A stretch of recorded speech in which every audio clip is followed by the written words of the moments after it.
아담에게 이르시되 내가 내 아내의 말을 듣고 내가 내게 먹지 말라 한 나무의 열매를 먹었은즉 땅은 너로 말미암아 저주를 받고 너는 내 평생에 수고하여야 그 소산을 먹으리라. 땅이 내게 가시덤불과 엉겅퀴를 낼 것이라. 내가 먹을 것은 밭의 채소인즉 내가 흙으로 돌아갈 때까지 얼굴에 땀을 흘려야 먹을 것을 먹으리니 내가 그것에서 취함을 입었음이라. 너는 흙이니 흙으로 돌아갈 것이니라 하시니라. 여러분 안녕하세요. 추운 겨울인데 따뜻한 봄을 그리워하면서 화면을 꾸며봤습니다. 이 화면을 통해서 조금이나마 따뜻한 봄을 느끼셨으면 좋겠습니다. 오늘은 하나님의 해결책 네 번째, 고통에 담긴 사랑이란 제목으로 창세기 3장 17절에서 19절 말씀을 함께 상고하겠습니다. 하나님의 본질, 사랑의 마음을 부어 창조된 인간이 자신 생명의 뿌리인 하나님과 관계가 단절된 것은 이제 정상적인 삶이 불가능해지는 것을 의미합니다. 그래서 범죄 이후 하나님과 관계가 단절된 인간은 모든 것이 비정상적인 고통의 삶을 살게 되었습니다. 하나님은 삶 속에 들어온 비정상의 고통들에도 여러 질서와 역할들을 부여하심으로 비정상의 삶에도 나름의 의미, 목적, 가치를 갖게 하셨고 비정상에서 정상으로의 회복을 꿈꿀 수 있도록 배려를 하십니다. 오늘은 범죄 이후 비정상의 삶 속에 고통하게 된 인간의 인생 속에도 하나님께서 베푸신 사랑이 그 사랑이 어떤 배려들로 나타났는지 살피면서 현재 인생의 여러 아픔들 속에 담긴 하나님의 사랑을 상고해 보기를 원합니다. 첫째, 죽음으로 일단락되는 인생을 살게 하십니다. 인간에게 단지 죽지 않고 영원히 사는 삶이 축복일 수 있을까요? 만약 정신병원처럼 하얀 페인트 칠을 한 방에 가두어 두고 영원히 살게 한다면 그것은 축복이 아니라 영원한 저주일 것입니다. 진정한 축복은 삶이 얼마나 오래되느냐보다 그 삶이 정말 행복하느냐에 달려있는 것이죠.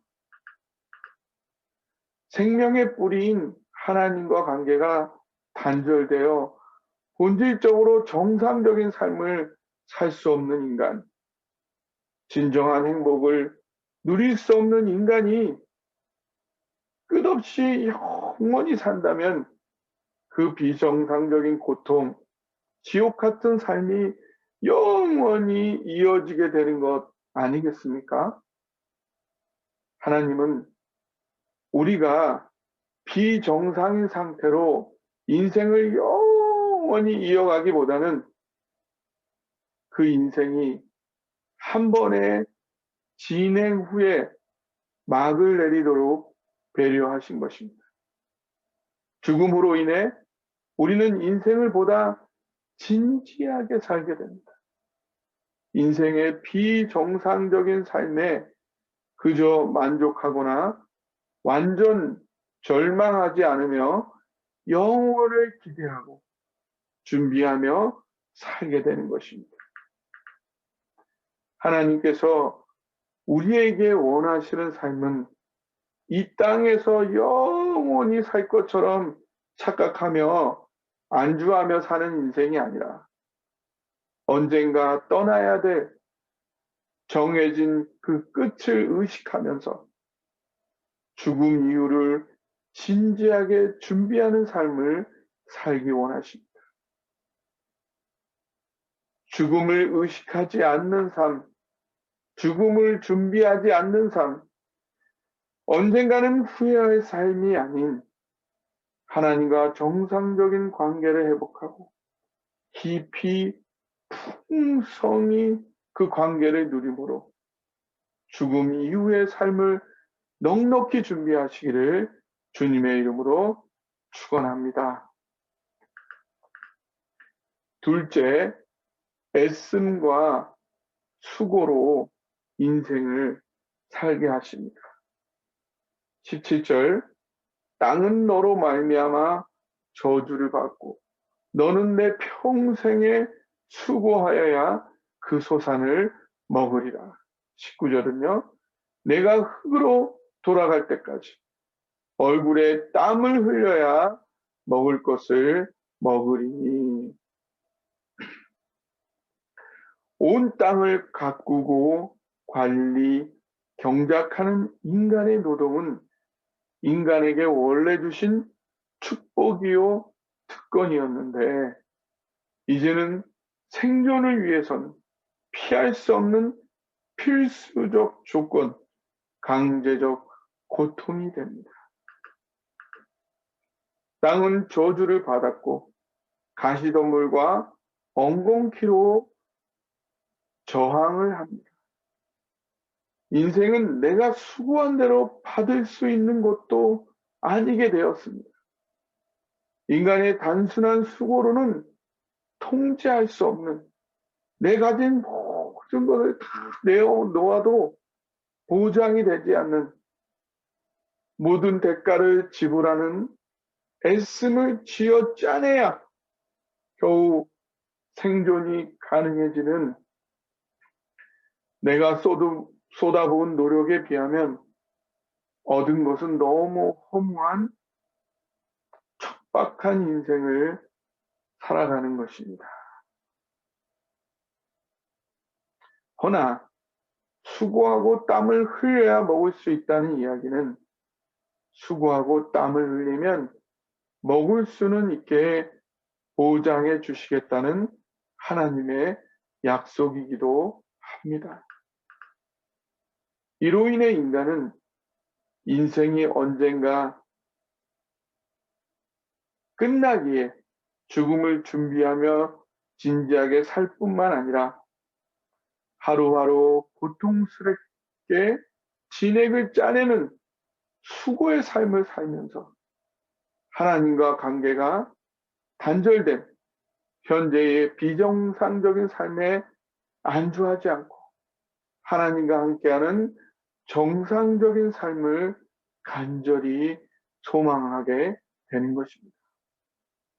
하나님과 관계가 단절된 상태 가운데 그 가운데 사는 인간은 수고와 애씀에 걸맞는 열매 없이 겨우 생존하는 허무한 인생을 살아가게 됩니다.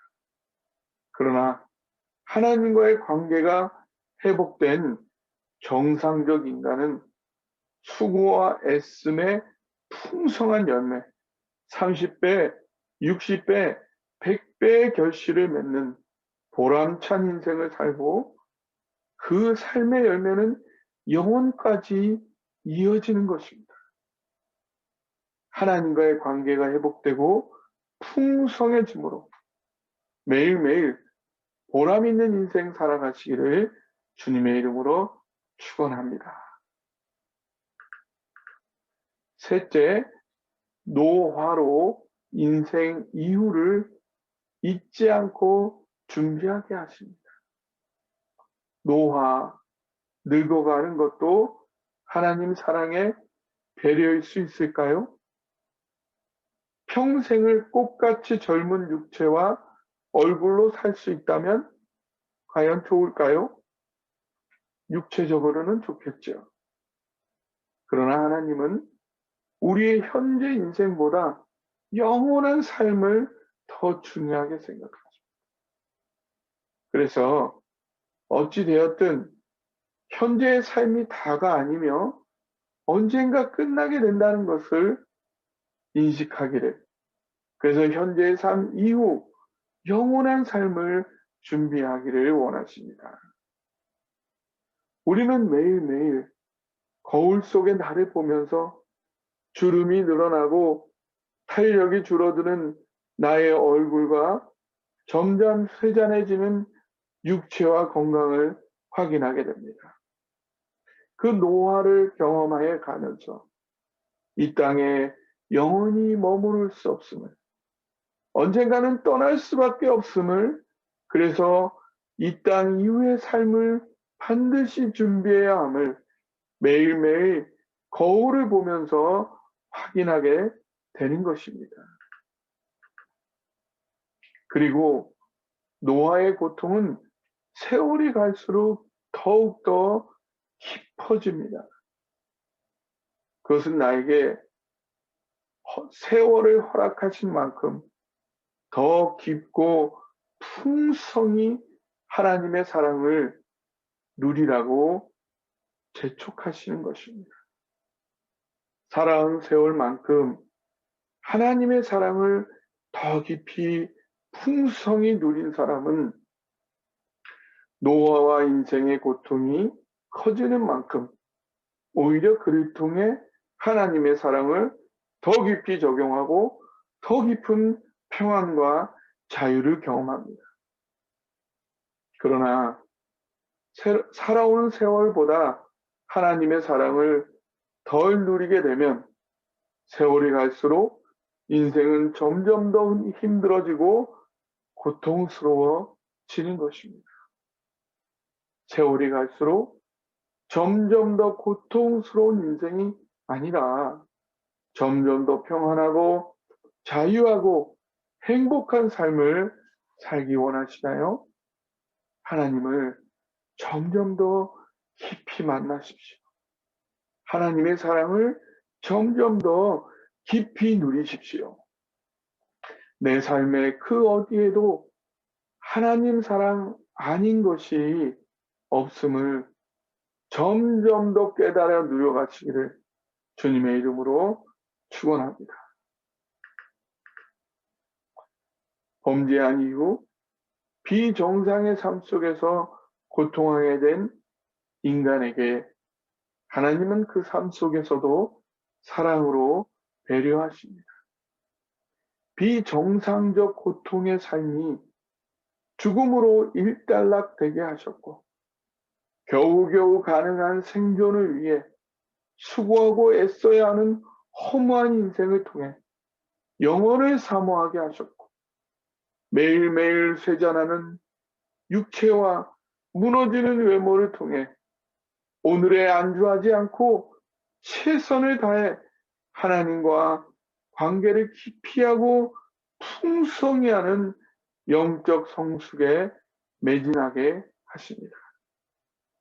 하나님과 관계를 점점 더 깊이 함으로 오늘 내 삶의 모든 영역, 심지어 여러 아픔과 어려움들 속에도 여전히 담겨있는 하나님 사랑과 배려를 볼 수 있기를, 볼 수 있어서 누릴 수 있기를 주님의 이름으로 축원합니다.